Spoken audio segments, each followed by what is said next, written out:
Hello everyone.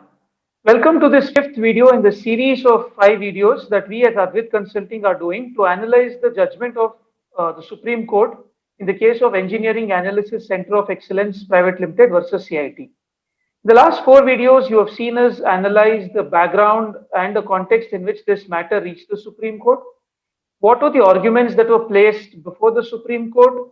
And in video 3 and 4, we analyzed the judgment in detail and tried to bring out what were the principles that emerged out of this ruling.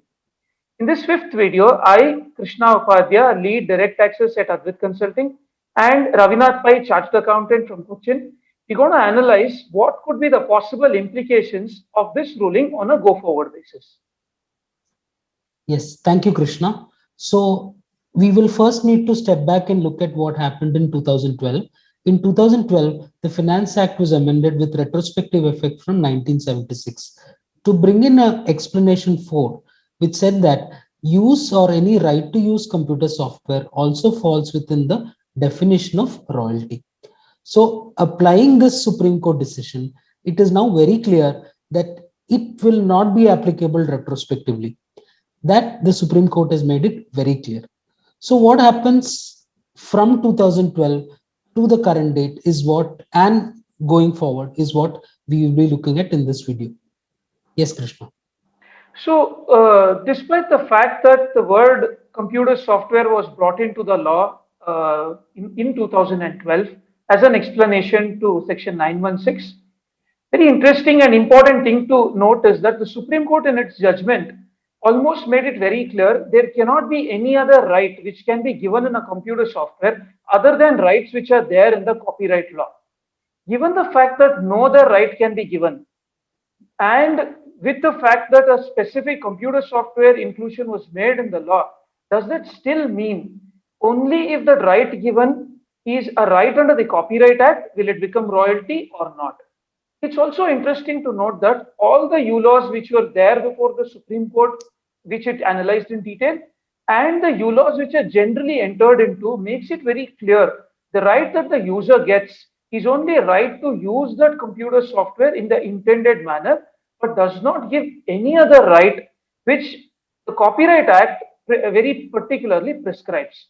So is this a possible argument? Maybe yes. Is this plausible? That position has to be tested before the courts. However, under the treaty, this argument will continue and that this Supreme Court judgment is going to be applicable even on a go-forward basis. Yes, that's a very important conclusion, Krishna, that under the treaty, you can still continue to apply this decision to state that use of computer software is not royalty. However, recently we have seen some reports that the UN model is proposed to be amended to include use of computer software within the royalty definition. However, we have to distinguish this change in UN model because they are amending the UN model convention and not the UN model commentary. If the change was made in the UN model commentary, that would have meant that that is applicable for interpretation of all DTAs which India has entered into, which are based on UN model. However, amendment in the UN model convention would mean that unless India bilaterally amendments the DTAs with other countries, which the Supreme Court also rightly referred to, there cannot be any change in position as far as the DTAs are concerned. We have also looked at different treaties which India has, and in certain treaties, there is also a reference to computer software. If you look at the DTA with Kazakhstan, it states that any right to use a copyright in respect of computer software will fall under the definition of royalty, which goes on to support what Krishna has already mentioned in his earlier discussion. Now, the next thing which we need to look at is what is the evolving model of software industry and what happens to different types of software payments which we are currently using. The fact that the shrink wrap software and its taxation led into all this controversy has somewhat died down also because the model in which the computer software is delivered by the software makers to the customers are no more in a shrink wrap manner. There are evolving models of software as a service, platform as a service, pay by usage, etc. In all these contexts, what the user is mainly interested in is not to understand the codes that are written or to copy those codes and do anything with it, but use that software merely to do certain things which the software allows you to do. In that context, does the argument still continue that the payments which are made are royalty is something that has to be evaluated in greater detail, has to be tested before courts to see whether the argument that I tried to put in place, which is based on the Supreme Court judgment, that a right which is a right under the Copyright Act alone constitutes royalty, and no other payments made towards any other usage would constitute royalty at all.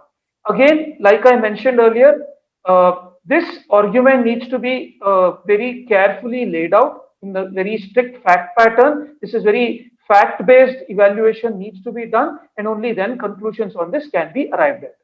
Yes, and one interesting thing which is emerging is whether if it is not royalty, can it be considered as fees for technical service? And that is also something which the users will need to evaluate.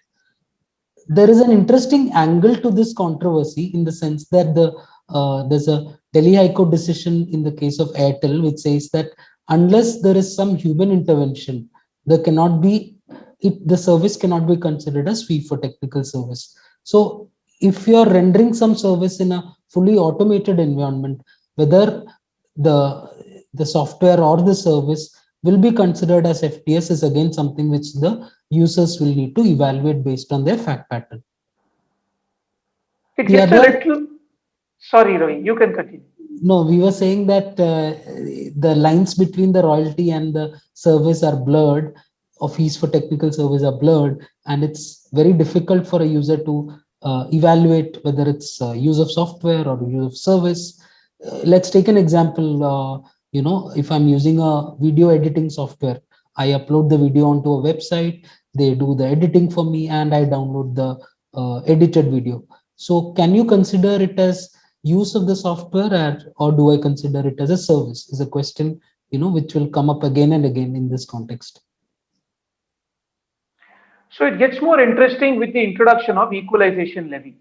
So as everybody is aware, equalization levy has been levied in different avatars. It started with a certain avatar in 2016, then it moved on to evolve in different manners right now. Well, the discussion on equalization levy in itself is a very large debate. We do not want to do that in this video. However, while making a payment for usage of any of these softwares or any of such services that are available today, one needs to carefully evaluate the distinction between royalty, fees for technical services, business income, or possibly equalization levy. Yeah, so if the payment is made to a non-resident, the non-resident might be liable to equalization levy. In that case, that income which the non-resident is receiving from a resident becomes exempt in the hands of the non-resident. So the resident payer who's making the TDS, the payment to the non-resident service provider or software vendor need not deduct TDS if the vendor is discharging equalization levy liability on such income. But from a deductor's perspective, how do I get to know whether the recipient is discharging equalization levy is a classic pigeon, is a classic hen or chicken egg problem, which is currently not resolved, and there are a lot of practical difficulties in interpreting this issue. Absolutely. I think with this, we will conclude this series of analysis that we did on the Supreme Court judgment. I understand that this is not the end of it. There are more things that will keep emerging as we move forward into applying this Supreme Court judgment on various fact patterns that might come before us.